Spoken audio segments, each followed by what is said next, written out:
안녕하세요. 부동산에서 놀자 써니입니다. 이번 주 월요일이었죠. 12월 16일에 정말 강력한 대책이 예고도 없이 불쑥 발표가 되었습니다. 저희에게도 많은 분들이 전화를 또 주셨고요. 찾아오시기도 했었는데 계속 그 새로운 부동산 대책들이 이렇게 쏟아져 나오니까 이거 어떻게 해야 되는 건지 모르겠다고 이렇게 말씀을 하시는 분들이 굉장히 많으셨습니다.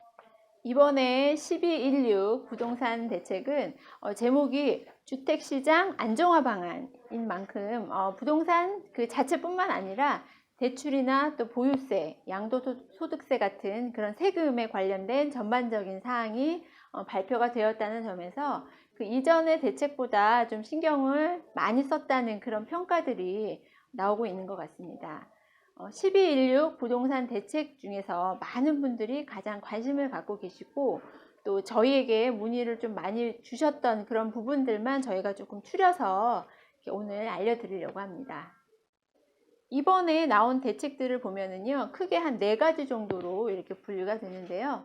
첫 번째는 대출 규제, 그리고 두 번째는 이 보유세 강화하는 문제하고 양도소득세 보완하는 문제, 그리고 세 번째는 공정한 거래를 위한 거래 질서 확립, 또 네 번째는 실수요자를 위한 공급 확대, 이렇게 한 4가지 정도로 크게 나눠 볼 수 있겠습니다.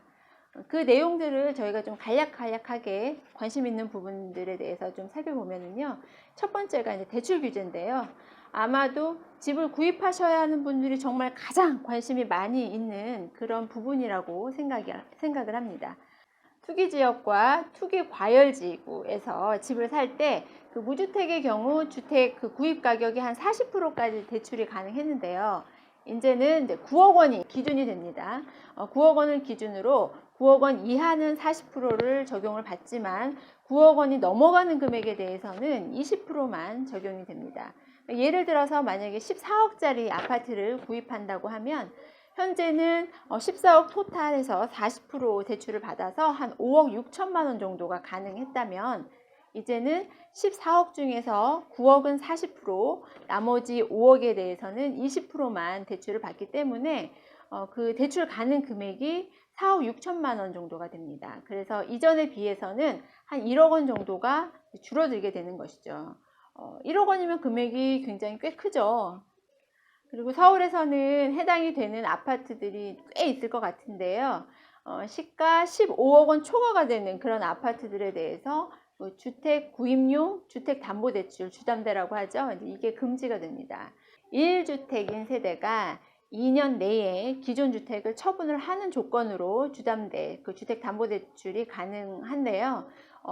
무주택 세대는 고가주택을 구입하는 경우 이제 2년 내에 그 주택에 이제 전입을 하는 그런 조건으로 주담대가 가능했었습니다. 지금 현재까지는 가능했었는데 이 고가주택의 기준이 현재는 공시지가 9억 원이에요. 근데 이제 시가로 9억 원으로 이제 변경이 됐습니다. 아마 KB 시세와 그 한국감정원 시세가 기준이 될 것 같은데요.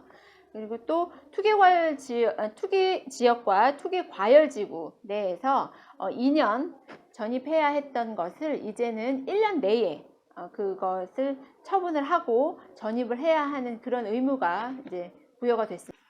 두 번째로는요, 주택 보유세와 양도소득세에 관한 그런 내용인데요. 종합부동산세의 경우에 그 공시가격 현실화를 위해서 세율도 이제 조정이 되는데 일반의 경우에 0.1%포인트에서 0.3%포인트, 또 3주택 이상 또는 또 그 조정 대상 지역의 2주택은 0.2%포인트에서 0.8%포인트까지 인상을 해서 주택 보유에 대한 과세 형평성을 제고한다고 합니다. 그리고 현재 한 70% 미만인 공시가격도 그 현실화를 시켜서 70에서 80% 수준까지 반영을 한다고 해요.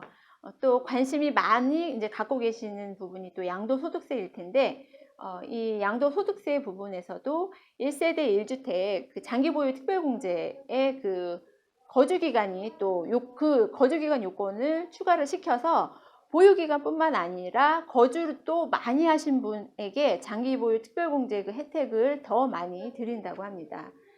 또 대출이나 청약시에만 주택수에 포함이 되었던 분양권 있죠. 분양권도 2021년 1월 1일부터는 조정대상 지역의 다주택자 양도소득세 중과 시에도 이 분양권이 주택수에 포함이 돼서 다주택자로 판단이 된다고 합니다. 그리고 1년 미만 보유를 했을 때 40% 세금이 있었죠. 그리고 1년 이상은 6에서 42% 이렇게 기본 세율이었는데 그것도 이제 조정이 돼가지고요. 양도소득세율을 낼 때 만약에 1년 미만 보유를 했으면 50%, 2년 미만을 보유했으면 40% 이렇게 세율이 올라갔습니다. 그리고 다주택자를 위해서 한시적으로 이런 기회 때문에 양도소득세 중과를 배제한다는 내용을 발표를 했는데요. 이건 정말 한시적이에요. 다주택자가 조정대상 지역 내에서 이제 10년 이상 보유를 한 그런 주택을 지금 양도를 하는 경우에 정해진 기간, 이 한시적인 기간 동안 양도소득세 중과를 이제 배제를 하고 장기보유 특별공제도 적용을 해드린다고 합니다. 근데 이 혜택은 정말 한시적이고 10년 이상 보유를 하셔야 되기 때문에 이번 대책이 이제 발표가 나온 다음 날이죠. 2019년 12월 17일 이번 주 화요일이었어요. 그때부터 내년 2020년 6월 말까지 양도하는 주택에 한해서 한시적으로 적용이 된다고 합니다. 근데 이 기간 내에 내년 2020년 6월 말까지 잔금을 모두 치르셔야 하는 점 꼭 잊지 마시고 양도하실 때 참고하시기 바랍니다. 구독, 좋아요 눌러주세요.